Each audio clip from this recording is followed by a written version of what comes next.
ನಾನು ಅಪ್ಲೋಡ್ ಮಾಡೋ ಎಲ್ಲ ವೀಡಿಯೋಗಳನ್ನು ಮೊದಲು ನೋಡೋದಕ್ಕೆ SPK ಕನ್ನಡ ಚಾನಲ್ನ ಸಬ್ಸ್ಕ್ರೈಬ್ ಮಾಡಿಕೊಂಡು ಅದರ ಪಕ್ಕ ಇರೋ ಬೆಲ್ ಐಕನ್ನ ಆನ್ ಮಾಡ್ಕೊಳ್ಳಿ.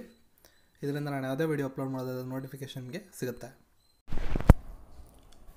ಹಾಯ್ ಹಲೋ ಎಲ್ರಿಗೂ ನಮಸ್ಕಾರ. SPK ಕನ್ನಡ ಯೂಟ್ಯೂಬ್ ಚಾನಲ್ಗೆ ನಿಮಗೆ ಸ್ವಾಗತ. ಏಪ್ರಿಲ್ 9ರ ಪ್ರಮುಖ ಪ್ರಚಲಿತ ವಿದ್ಯಮಾನಗಳು ಇವತ್ತಿನ ಈ ವಿಡಿಯೋದಲ್ಲಿ ನಾವು ನೋಡೋಣ. SPK ಕನ್ನಡ ಅಂತ ಸರ್ಚ್ ಮಾಡಿ, @SPK ಕನ್ನಡ ಅಂತ ಸರ್ಚ್ ಮಾಡಿ ಟೆಲಿಗ್ರಾಮಲ್ಲಿ ಇದನ್ನು ಪಡ್ಕೊಳ್ಳಿ PDF-ಅನ್ನು, ಅಥವಾ ಈ ವಿಡಿಯೋದ ಡಿಸ್ಕ್ರಿಪ್ಷನಲ್ಲಿ ಇದರ ಗೂಗಲ್ ಡ್ರೈವ್ ಲಿಂಕ್ ಕೂಡ ಇದೆ, ಹೋಗಿ ಡೌನ್ಲೋಡ್ ಮಾಡ್ಕೋಬೋದು. ಉಳಿದಂತೆ ಎಲ್ಲ ಸೋಷಿಯಲ್ ಮೀಡಿಯಾ ಲಿಂಕ್ಸ್ ನಿಮಗೆ ಡಿಸ್ಕ್ರಿಪ್ಷನಲ್ಲಿ ಸಿಗುತ್ತೆ. ಫಿಫಾ ಎಕ್ಸಿಕ್ಯೂಟಿವ್ ಕೌನ್ಸಿಲ್ ಸದಸ್ಯರಾಗಿ ಆಯ್ಕೆಯಾದ ಮೊದಲ ಭಾರತೀಯರು ಯಾರು? ಸರಿಯಾದ ಉತ್ತರ Praful Patel, option 1. All India football ಫೆಡರೇಷನ್ನ ಅಧ್ಯಕ್ಷರಾದಂಥ ಪ್ರಫುಲ್ ಪಟೇಲ್ ಅವರು ಫಿಫಾ ಎಕ್ಸಿಕ್ಯೂಟಿವ್ ಕೌನ್ಸಿಲ್ನ ಸದಸ್ಯರಾಗಿ ಚುನಾಯಿತರಾದ ಮೊದಲ ಭಾರತೀಯರಾಗಿದ್ದಾರೆ. ಒಟ್ಟು 46 ಮತಗಳಲ್ಲಿ 38 ಮತಗಳನ್ನು ಪಡೆಯುವ ಮೂಲಕ ಅವರು ಚುನಾವಣೆಯಲ್ಲಿ ಗೆದ್ದಿದ್ದಾರೆ.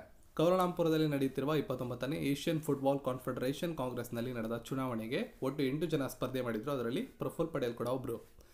2019ರಿಂದ 2023 ತನಕ ಕೌನ್ಸಿಲ್ನಲ್ಲಿ ಸದಸ್ಯತ್ವವನ್ನು ಅವರು ಪಡ್ಕೊಂಡಿರ್ತಾರೆ. ಜಶ್ನ್ ಇತಿಹಾದ್ ಉತ್ಸವ ಕೆಳಗಿನ ಯಾವ ನಗರದಲ್ಲಿ ನಡೆಯಿತು? ಸರಿಯಾದ ಉತ್ತರ ನವದೆಹಲಿಯಲ್ಲಿ ಇದು ನಡೆದಿದೆ. ಏಪ್ರಿಲ್ 6, 2019ರಂದು ನವದೆಹಲಿಯ ಜಾಮಿಯಾ ಮಿಲಿಯಾ ಇಸ್ಲಾಮಿಕ್ ಕೇಂದ್ರ ವಿಶ್ವವಿದ್ಯಾಲಯದಲ್ಲಿ ಜಶ್ನ್ ಇತಿಹಾದ್ ಎಂಬ ಶೀರ್ಷಿಕೆಯ ಸಂಗೀತ ಮತ್ತು ಕವಿತೆ ಉತ್ಸವವನ್ನು ಆಯೋಜನೆ ಮಾಡಲಾಗಿತ್ತು.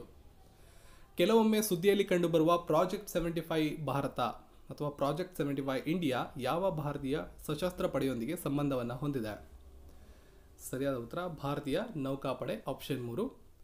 ಭಾರತೀಯ ಸಾಗರ ಪ್ರದೇಶದಲ್ಲಿ ಚೀನಾದ ಹೆಗ್ಗುರುತನ್ನು ಎದುರಿಸುವಲು ಮಹತ್ವಾಕಾಂಕ್ಷೆಯ ಪ್ರಾಜೆಕ್ಟ್ ಯೋಜನೆಯಾದಂಥ ಪ್ರಾಜೆಕ್ಟ್ 75 ಇಂಡಿಯಾ ಅಡಿಯಲ್ಲಿ 6 ಮಾರಕ ಜಲಾಂತರ್ಗಾಮಿಗಳನ್ನು ಸ್ವಾಧೀನಪಡಿಸಿಕೊಳ್ಳಲು ಭಾರತೀಯ ನೌಕಾಪಡೆ ಈ ಪ್ರಕ್ರಿಯೆಯನ್ನು ಆರಂಭ ಮಾಡಿದೆ. ಭಾರತೀಯ ಉದ್ಯಮ ಒಕ್ಕೂಟದ ನೂತನ ಅಧ್ಯಕ್ಷರು ಯಾರು? ಸರಿಯಾದ ಉತ್ತರ ವಿಕ್ರಮ್ ಕಿರ್ಲೋಸ್ಕರ್. ನಿನ್ನೆ ವಿಡಿಯೋದಲ್ಲಿ ಇವ್ರ ಬಗ್ಗೆ ನಿಮಗೆ ಮಾಹಿತಿಯನ್ನು ನಾನು ತಿಳಿಸಿದ್ದೀನಿ. ವೆಸ್ಟರ್ನ್ ಶೀಲ್ಡ್ ಅನ್ನುವ ವ್ಯಾಯಾಮ ಮಾಡಿ ಇತ್ತೀಚೆಗೆ ಸುದ್ದಿಯಲ್ಲಿರುವ ದೇಶ ಯಾವುದು? ಸರಿಯಾದ ಉತ್ತರ ಶ್ರೀಲಂಕಾ, ಆಪ್ಷನ್ 1.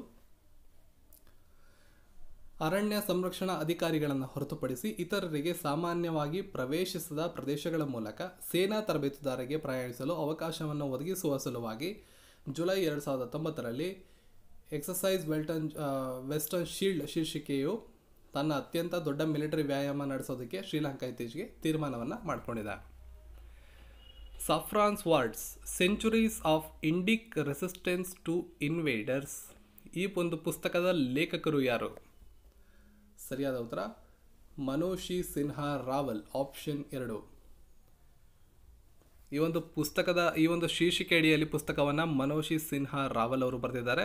ಇದನ್ನು ಗೃಹ ಪ್ರಕಾಶನ್ ಪ್ರೈವೇಟ್ ಲಿಮಿಟೆಡ್, ಭಾರತದ ಪ್ರಖ್ಯಾತ ಪ್ರಕಾಶನ ಸಂಸ್ಥೆ ಬಿಡುಗಡೆ ಮಾಡಿದೆ. ಕಳೆದ 1300 ವರ್ಷಗಳಲ್ಲಿ 52 ಭಾರತೀಯ ಹೆಸರಿಸಿದ ಯೋಧರ ಬಗ್ಗೆ ಈ ಪುಸ್ತಕದಲ್ಲಿ ಉಲ್ಲೇಖವನ್ನು ಮಾಡಲಾಗಿದೆ. When did United Nations international day of sports for development and peace observed?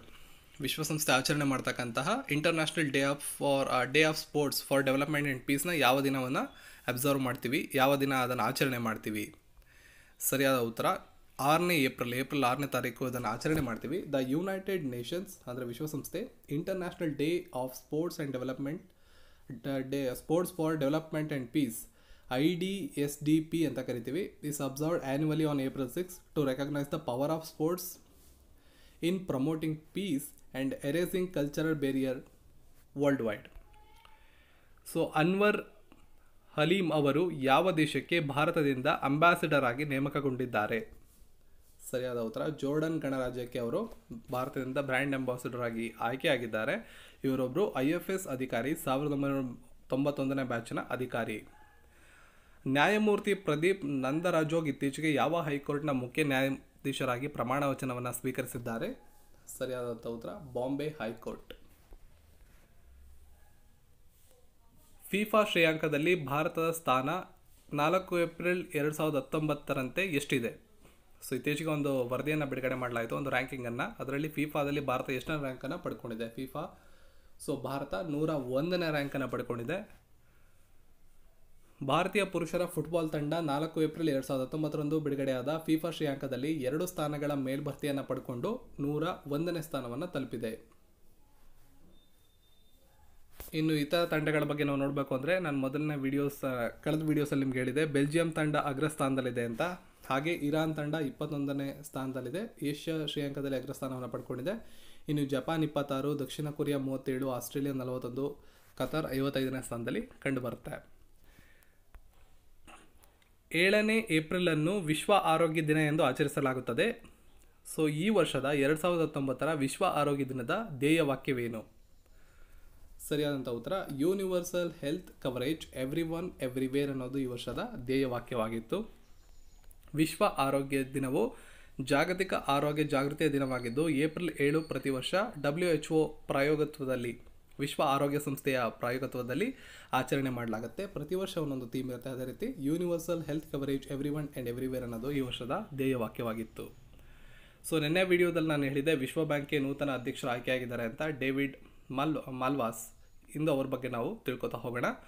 ವಿಶ್ವ ಬ್ಯಾಂಕ್ನ ನೂತನ ಅಧ್ಯಕ್ಷರನ್ನಾಗಿ ಅಮೆರಿಕದ ಹಣಕಾಸು ಇಲಾಖೆಯ ಹಿರಿಯ ಅಧಿಕಾರಿ ಡೇವಿಡ್ ಮಾಲ್ವಾಸ್ ಅವರನ್ನ ನೇಮಕ ಮಾಡಲಾಗಿದೆ. ಅಮೆರಿಕದ ಅಧ್ಯಕ್ಷ ಡೊನಾಲ್ಡ್ ಟ್ರಂಪ್ ಶಿಫಾರಸಿನ ಮೇರೆಗೆ ಮಾಲ್ವಾಸ್ ಅವರನ್ನು ಆಯ್ಕೆ ಮಾಡಲಾಗಿದ್ದು ವಿಶ್ವ ಬ್ಯಾಂಕ್ನ 13ನೇ ಅಧ್ಯಕ್ಷರಾಗಿ ಇವರು ಕಾರ್ಯನಿರ್ವಹಿಸಲಿದ್ದಾರೆ.